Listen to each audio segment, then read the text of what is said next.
channel. Today we are studying sex determination of women. आज हम लोग पढ़ने वाले हैं मनुष्यों में लिंग का निर्धारण. हम कह सकते हैं कि मनुष्यों में लिंग का निर्धारण कैसे होगा. पिछली वीडियो में हम डिस्कस कर चुके हैं क्रॉसिंग ओवर. आज का वीडियो डिपेंड है सेक्स डिटरमिनेशन ऑफ वुमेन पर. तो चलिए हम डिसाइड करते हैं. तो आपको पता होना चाहिए कि सेक्स डिटरमिनेशन को पढ़ने से पहले सेक्स को डिसाइड करने वाला हमारे बॉडी में क्या है, क्रोमोसोम्स हैं. तो व्हाट इज क्रोमोसोम्स, पहले हमें समझना होगा कि क्रोमोसोम क्या है. तो आपको पता होगा कि ह्यूमन बॉडी में जो थ्रेड लाइक स्ट्रक्चर होती हैं, इस थ्रेड लाइक स्ट्रक्चर को हम लोग क्रोमोसोम्स कहते हैं. और ये क्रोमोसोम होती कहाँ है, तो क्रोमोसोम जो होती है वे हमारे बॉडी के न्यूक्लियस के अंदर होती हैं. तो न्यूक्लियस के अंदर ये थ्रेड लाइक फॉर्म में होती हैं. तो न्यूक्लियस के अंदर प्रेजेंट थ्रेड लाइक स्ट्रक्चर को ही हम लोग क्रोमोसोम्स कहते हैं. अब एक्चुअली में ह्यूमन बॉडी में कितने क्रोमोसोम्स होती हैं, तो ह्यूमन बॉडी में जो होती हैं वो 23 पेयर्स मतलब 46 क्रोमोसोम होती हैं. अब इस क्रोमोसोम्स के इंपॉर्टेंट 2 टाइप्स होते हैं. नंबर 1 ऑटोसोम्स और नंबर 2 होगा सेक्स क्रोमोसोम. ऑटोसोम कितने होते हैं, तो ह्यूमन बॉडी में 22 पेयर्स मतलब 44 ऑटोसोम्स होते हैं.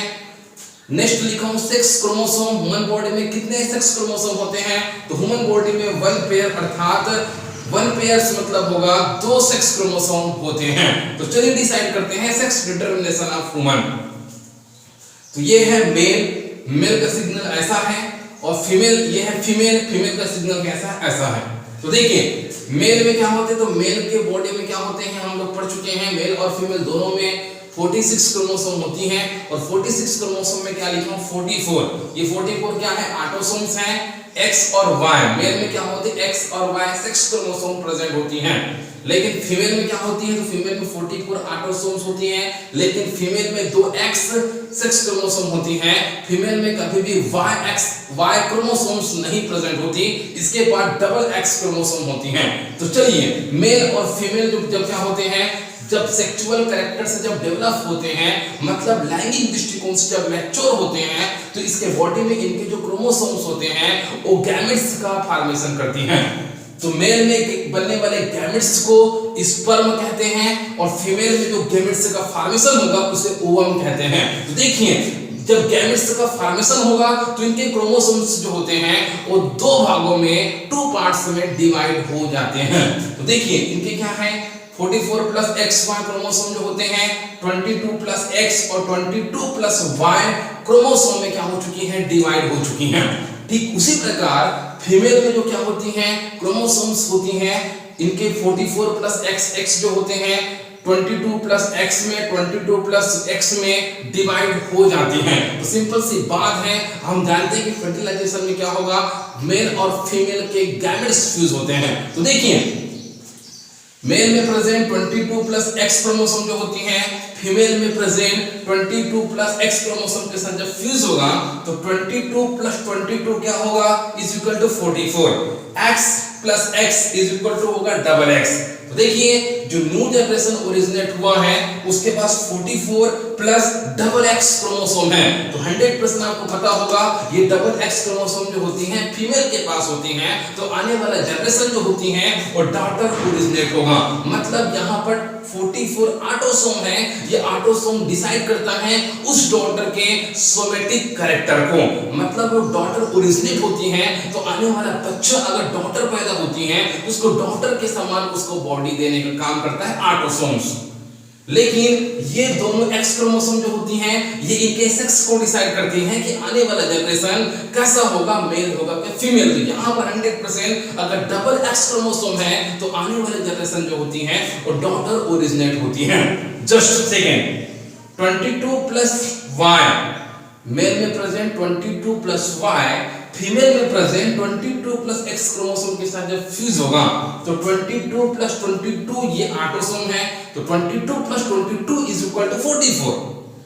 ये क्या है, Y और ये क्या X. तो इसको ऐसे लिख दिया X और Y.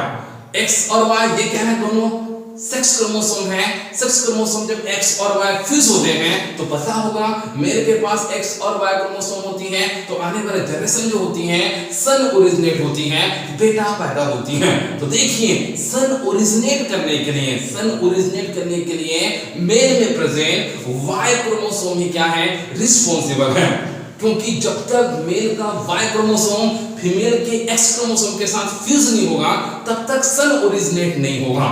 लेकिन आजकल देखे होंगे अधिकांश, हम जानते हैं घरों में अधिकांश लोग फीमेल को ही दोष देते हैं, और आजकल के अशिक्षित और अनपढ़ लोग जो होते हैं वे अपने वाइफ को खूब पीटते रहते हैं कि मेरे आने वाला बच्चा हमेशा लड़की क्यों हो रहा है। तो याद रहे जब तक मेल में प्रेजेंट Y क्रोमोसोम फीमेल के X क्रोमोसोम के साथ फ्यूज नहीं होगा तब तक सन ओरिजिनेट नहीं होगी। तो सन ओरिजिनेट करने के लिए मेल में प्रेजेंट Y क्रोमोसोम में क्या है, रिस्पॉन्सिबल है। लेकिन याद रहे ये डिसाइड करती है ओनली कौन सा क्रोमोसोम फ्यूज हो रही है। तो देखिए यहाँ पर दो क्या, ऑटोसोम क्या डिसाइड करता है, ऑटोसोम डिसाइड करता है अगर मेल और फीमेल, अगर डॉटर और सन ओरिजिनेट होगा तो उसको डॉटर के सोमेटिक कैरेक्टर को डिसाइड करती है ऑटोसोम, और सन के सोमेटिक कैरेक्टर को भी डिसाइड करती है ऑटोसोम। लेकिन ये सेक्स क्रोमोसोम डिसाइड करती है आने वाला जनरेशन मेल होगा या फीमेल। ये सेक्स क्रोमोसोम पर, या सिंपल कहने का मतलब सेक्स डिटरमिनेशन ऑफ ह्यूमन से रिलेटेड ये इंपॉर्टेंट वीडियो है। कहीं पर भी अगर आपको डाउट हुआ होगा तो आप कमेंट बॉक्स में कमेंट कर सकते हैं। अगर यह वीडियो अगर आपको अच्छा लगा होगा तो इस वीडियो को आप अपने फ्रेंड में शेयर कीजिए। अभी तक मेरे YouTube चैनल में आप नए हैं तो मेरे चैनल को आप सब्सक्राइब कीजिए। Thank you very much. जय हिंद, जय भारत।